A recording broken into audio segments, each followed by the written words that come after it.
조금 전 마무리된 한미 정상회담에서 문재인 대통령과 바이든 대통령은 백신 파트너십을 구축해 백신 대량 생산을 촉진하기로 합의했습니다. 네, 북한 핵 문제에 대해서는 완벽한 한반도 비핵화가 목표라면서 이를 위해서 앞으로도 긴밀한 공조를 해나가겠다고 강조했습니다. 네, 취재 기자 연결해서 자세한 내용 좀 알아보죠. 황혜경 기자.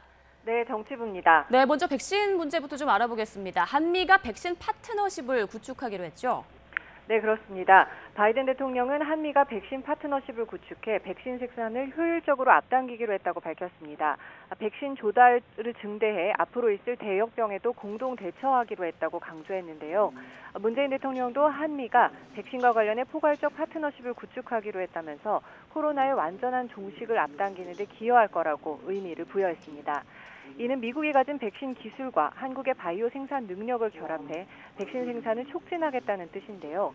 전 세계, 특히 인도태평양 지역에서의 공급량을 확대할 수 있을 것으로 기대했습니다. 문 대통령은 그 과정에서 한국도 백신을 안정적으로 확보하는 데 큰 도움이 될 것으로 본다고 밝혔는데요. 기대가 컸던 백신 스와프 문제에 대해서는 구체적인 언급은 없었습니다. 문재인 대통령은 바이든 대통령이 한미 동맹 차원에서 한국의 백신을 지원하기로 약속했다고 설명했는데요. 답변을 이어받은 바이든 대통령은 일단 주한미군에 협력하고 있는 한국 국군 장병 55만 명에 대한 백신을 책임지겠다고 밝혔지만 그 외 백신 제공에 대해서는 불확실성이 남아있다면서 구체적인 언급은 하지 않았습니다. 다만 올해 하반기부터 내년까지 수십억 분의 백신을 생산할 수 있다면서 전 세계에 공급할 수 있도록 지속적으로 노력하겠다고 덧붙였습니다. 예, 황혜경 기자. 북한 핵 문제에 대해서도 언급이 있었죠? 네, 바이든 대통령은 문 대통령과 북한이 외교적 참여를 하도록 만드는 데 대한 이야기를 나눴다고 운을 댔습니다. 이를 통해 한반도 긴장을 완화하면서 비핵화를 향해 갈 수 있다고 강조했는데요. 그러면서 그간 공석이었던 대북정책특별대표에 성김 전 주한 미국 대사를 임명했다고 깜짝 발표하기도 했습니다. 문재인 대통령은 한미 동맹의 공동 과제는 한반도의 완전한 비핵화와 항구적 평화라면서 싱가포르 합의 등 과거 합의를 토대로 현실적이고 실용적인 접근을 통해 북한과의 외교를 모색하겠다는 미국의 새 대북 정책에 환영 의사를 밝혔습니다. 이는 미국이 북한과 대화를 통한 외교를 할 것이고 이미 대화의 준비가 돼 있다는 강한 의지 표명이라고 강조했습니다. 또 한미가 외교를 통한 대북 접근법을 모색할 건데 이에 대한 북한의 긍정적 호응을 기대한다고 덧붙였습니다. 질의응답에서는 북한 비핵화 문제에 대해 한미가 우선순위에서 차이가 있는 것 아니냐는 질문이 나왔는데요. 두 대통령 모두 한미가 긴밀한 협의와 조율을 하고 있다면서 양국의 생각에 차이가 있지 않다고 선을 그었습니다. 특히 바이든 대통령은 과거 4번의 행정부에서 한반도 비핵화라는 목표를 달성하지 못했는데 문재인 대통령과 긴밀한 공조를 통해 실질적인 진전을 이루겠다고 피력했습니다. 다만 이 과정에서 북한이 바라는 걸 모두 다 주진 않겠다면서 대북 제재의 선제적 완화와 같은 가능성은 차단했습니다.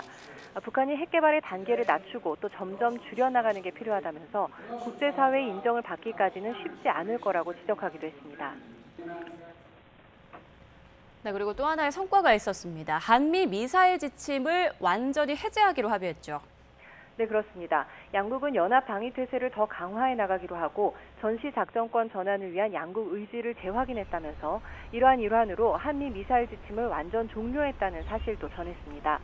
그러면서 이는 방위비 협정 타결과 더불어 한미 동맹의 굳건함을 대외적으로 드러내는 실질적 조치라고 평가했습니다.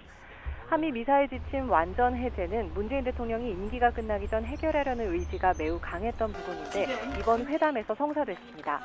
이로써 1979년 마련돼 4차례 개정을 거친 한미 미사일 지침은 42년 만에 역사 속으로 사라지게 됐습니다. 미사일 주권 확보라는 의미에 더해 향후 우리나라 우주 발사체 연구 개발도 탄력을 받을 것으로 전망되는 부분입니다. 공동 기자회견을 마친 문재인 대통령은 오늘 마지막 일정으로 한국전 참전기념공원에 있는 한국전 전사자 추모의 벽 착공식에 참석했습니다.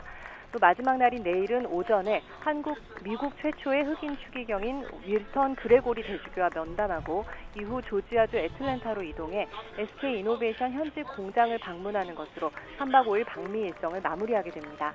지금까지 YTN 황혜경입니다.